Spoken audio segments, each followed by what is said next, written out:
Well, this is a 2012 style. I don't know what this is made of. I think this is going to last forever. I can't change it. I'd like to change it. I can't even find the covers anymore for it.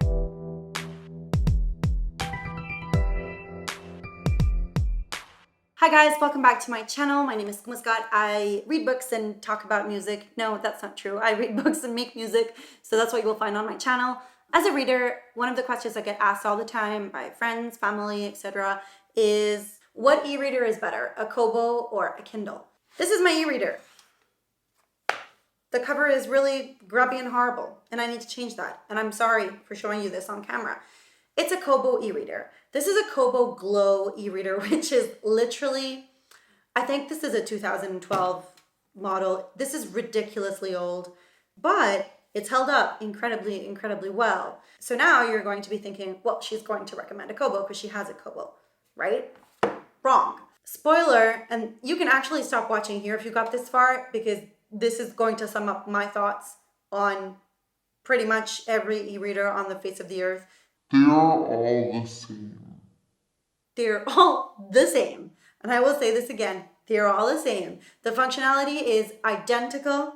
My boyfriend has a Kindle. My sister has a Kindle. My dad has a Kindle. I have a Kobo. I know a couple of friends that have Kobos. Aside from a few little details, there is no difference in reading experience. So why should you choose one over the other? I have a Kobo because my parents gifted me one back in 2012. So I didn't actually do my usual thing and spend hours and hours and hours obsessing about which one was better and researching the brand and the comparisons and everything else. I just got this one and kept this one. So this is why I have a Kobo. If I'd had to actually choose myself, I'm not sure if I would have made the same decision. But anyway, let's go with order. Formats. The Kobo reads pretty much every format, and in particular, it will read EPUBs, Mobis, and PDF. The Kindle, on the other hand, will only read Mobis and PDF.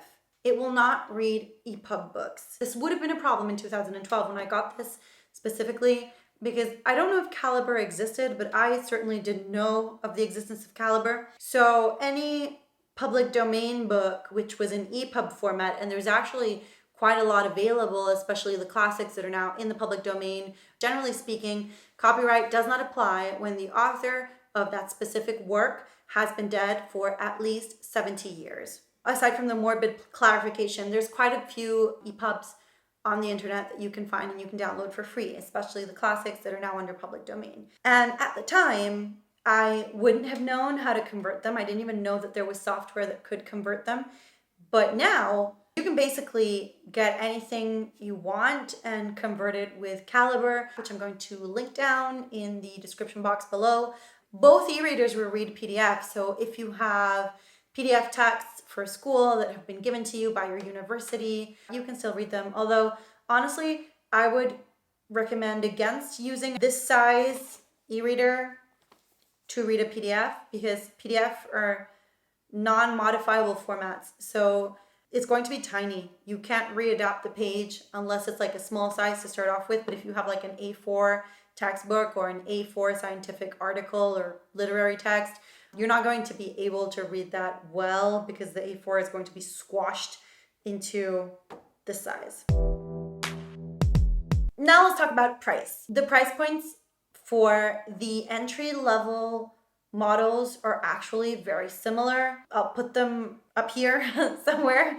We're talking the Kindle and the Kobo. I think it's the Nia. It's the Kobo Nia. They are very similar. The entry-level Kindle, I will say, you can usually get at a lower price at the Black Friday sale, which I remember taking advantage of to gift as a gift. And I paid it somewhere around 55 to 60 euros. And it already has like the light integrated and everything. And it's a perfectly good, it's not the Kindle Paperwhite, the more advanced edition, it's the entry-level Kindle, but it's a great e-reader, and there's nothing for that price range for Kobo. So I guess if you're looking for the cheapest e-reader, then Kindle wins, but only on Black Friday. Otherwise, there are comparable options. Kindle has decidedly less options than Kobo, because Kobo has introduced a number of e-readers. They've introduced the stylus concept, which is proprietary to Kobo in the sense that it's a specific stylus made for Kobo by Kobo. You can annotate your books and you can save those annotations, or you can have like little notebooks inside your e-reader. And the two e-readers which provide for this are Kobo Sage and the Kobo Ellipsa. Point 3 is functionality. As I mentioned, they're very similar. If you're just going to be reading, they're very similar.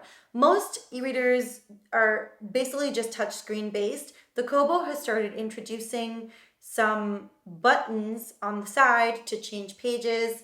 I guess it's a little bit of a return to the analog. I personally don't love them aesthetically speaking, but I suppose if you like buttons, then there you go. But the thing is, it makes the e-reader a bit wider. Like there's an extra space here that has the buttons, and I'll stick a picture here just to show you. And then, as I mentioned, there are two styles, the Kobo Ellipsa and the Kobo Sage, which come with a stylus, which you can use to either take notes, which could be great during a meeting, otherwise annotate books, so you don't end up being super rambly like I am in my reviews, because you have everything organized and written down because you've annotated with your Kobo. People have complained that the stylus ones, the Kobo Sage and the Kobo Ellipsa, are not very sleek and aluminum and are not wonderfully beautiful, gorgeous to take to meetings and stuff. But I disagree, because it's true. They're not like super sleek. They're not like, they don't look like an iPad, but that's not the point. That's exactly why I would prefer to take something that has a hard plastic backing, and I won't have a heart attack when this drops to the floor, because it inevitably will drop to the floor. Like, I am always so careful with my iPad. I'm even scared to take it to the office because, I mean, it's glass and it's aluminum, and the pencil, if I drop it, what happens if it breaks and stuff like that. Whereas if it's plastic, like my Kobo, this is a 2012 style. This is, I don't know what this is made of. I think this is going to last forever. I can't change it. I'd like to change it. I can't even find the covers anymore for it. But I can't justify myself to change it when it still works perfectly. So these are built really well. I can't talk about the Kindle because I don't know. My boyfriend has a 2018 Kindle, I think, and it's still holding up really well. But mine is 2012, and it's perfect. So, I mean, obviously it doesn't have any cool functions. You can't connect to online libraries or stuff like that. I'm not even sure about all of the things that the new Kobos do, but mine doesn't do them. Mine barely connects to the internet. That's about it. Okay, next point is availability of books. Again, the same, basically, because Kobo is based on Rakuten Kobo, which, at least in my country, has an amazing subscription program, and you can basically get whatever you want on it. And Amazon has Amazon Kindle, which is basically the same thing. They're even priced similar. Here they're $9.99 a month.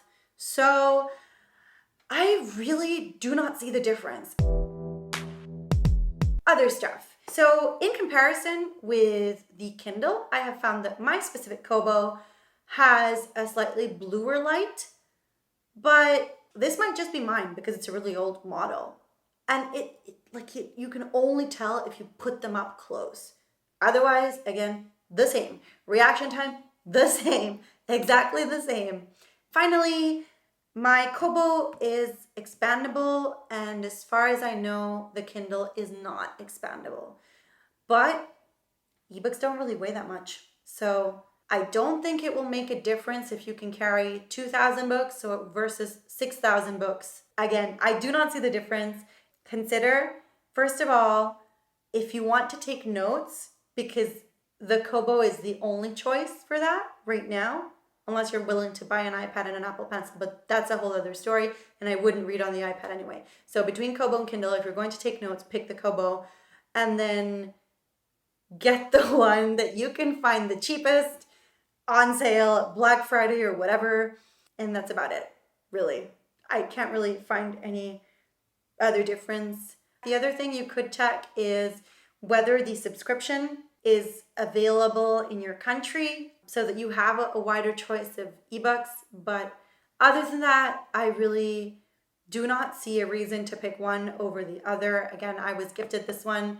Otherwise, I'm not sure I would have chosen it. I would probably have spent weeks obsessing about the minor differences, which don't exist. If you agree with me, let me know in the comments down below. Please like and subscribe. There are the diehard Kobo fans and the diehard Kindle fans, and I personally think they're the same. So that's just my opinion, of course. Let me know what you think in the comments down below, and I will see you in my next video. Bye!